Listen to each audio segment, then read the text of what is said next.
Hi hello மக்களே, எல்லாரும் எப்படி இருக்கீங்க? இன்னைக்கு வீடியோவில் திருவண்ணாமலை vlog பார்ட் 2 தான் பார்க்க போகிறீங்க. பார்ட் 1 ஆல்ரெடி நம்ம சேனல் அப்லோட் பண்ணிவிட்டு பார்க்காதவங்க கேப்ஷனில் லிங்க் தரேன், செக் பண்ணி பாருங்கள்.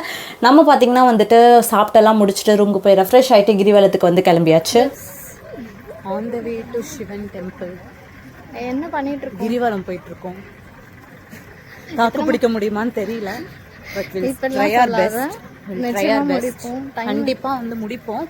பட் வந்து தாக்கு பிடிக்க முடியுமான்றதெல்லாம் தெரியாது, அது வந்து கொஷின் மார்க் தான். பட் ஆனால் நம்மளோட முயற்சியை நம்ம வந்து எப்பவுமே கைவிட மாட்டோம். Hope so. ஓகே ஓகேவா? டெஃபினட்டாக.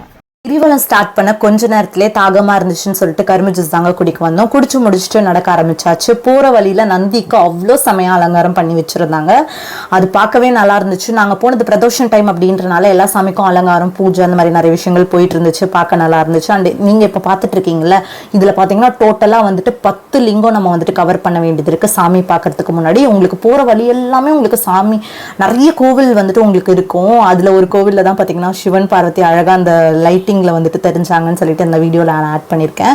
நீங்கள் எல்லா கோவிலும் பார்த்துட்டு போனால் உங்களுக்கு வந்து லேட் ஆகிடும். முடிஞ்ச அளவுக்கு லிங்கம் மட்டும் பார்த்துட்டு போகிற மாதிரி பார்த்துக்கோங்க. அண்ட் போகிற வழியில் உங்களுக்கு சாப்பாடு கடைங்க, அவ்வளோ கடைங்க இருக்கும். உங்களுக்கு ஏதாவது ரெஸ்ட் எடுக்கணும்னா கூட நீங்கள் எடுத்துக்கலாம். அந்த மாதிரி பிஸியாகவே இருந்துச்சு. நைட் டைமான்னு சொல்கிற அளவுக்கு இருந்தது. அதுக்கப்புறம் பார்த்தீங்கன்னா நந்தி இருக்குல்ல, நிறைய நந்தி இருக்கும் உங்களுக்கு போகிற வழியில். அது எல்லாமே மலையை ஃபேஸ் பண்ண மாதிரி இருக்கும். அதுதான் இருக்கிறதுலே பார்த்தீங்கன்னா அங்கே கேட்டதுலேயே அற்புதமான விஷயம். அண்ட் இங்கே என்னடா கியூ நிற்குது அப்படின்னு பார்த்தா, இடுக்கு பிள்ளையார் கோயிலுக்கு அவ்வளோ கூட்டம். அது அவங்க சாமி பார்த்துட்டு எப்போ வந்து மெயின் சாமி பார்க்க வருவாங்கன்னு எனக்கு தெரியல. நம்ம இங்கே நின்றுட்டு இருந்தால் டைம் ஆகிடும்னு சொல்லிட்டு நாங்கள் பார்த்தீங்கன்னா நடக்க ஆரம்பிச்சிட்டோம். எப்படியோ வந்துட்டு 4 hours ஸ்ட்ரகிள்க்கு அப்புறம் பார்த்தீங்கன்னா நாங்கள் வந்துட்டு ரீச் ஆகிட்டோம். எங்களுக்கு அதுவே வந்துட்டு ரொம்ப ரெஃப்ரெஷிங்காக இருந்தது. அப்பாடா நம்ம வந்து ரீச் ஆகிட்டோம் அப்படின்னு சொல்லிட்டு அதுக்கப்புறம் பட்டெல்லாம் வந்துட்டு போட்டுக்கிட்டோம். அங்கே உங்களுக்கு பட்டை போட்டு விட்றவங்களாம் இருப்பாங்க. போட்டுட்டு அப்புறம் சாமியும் பார்த்துட்டு நாங்கள் வெளியே வந்து பார்த்தா அவ்வளோ கூட்டம் நிற்கிது. நாங்கள் பார்த்தீங்கன்னா நைட்டு ஒரு 11:30க்கு ஸ்டார்ட் பண்ணியிருப்போம். 4 hours வந்துட்டு முடிச்சுட்டு சாமி பார்த்துட்டு வந்தாச்சு. விடிய காலில் அவ்வளோ க்யூ.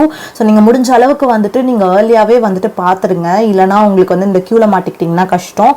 அண்ட் அதுக்கப்புறம் நாங்கள் சாமிலாம் பார்த்து முடிச்சுட்டு ஹோட்டலுக்கு போய் செக் அவுட் பண்ணிவிட்டு சாப்பிட்டுட்டு பார்த்தீங்கன்னா பஸ் ஏறலான்னு சொல்லிட்டு பஸ் ஸ்டாண்டுக்கும் வந்துட்டு வந்தாச்சு.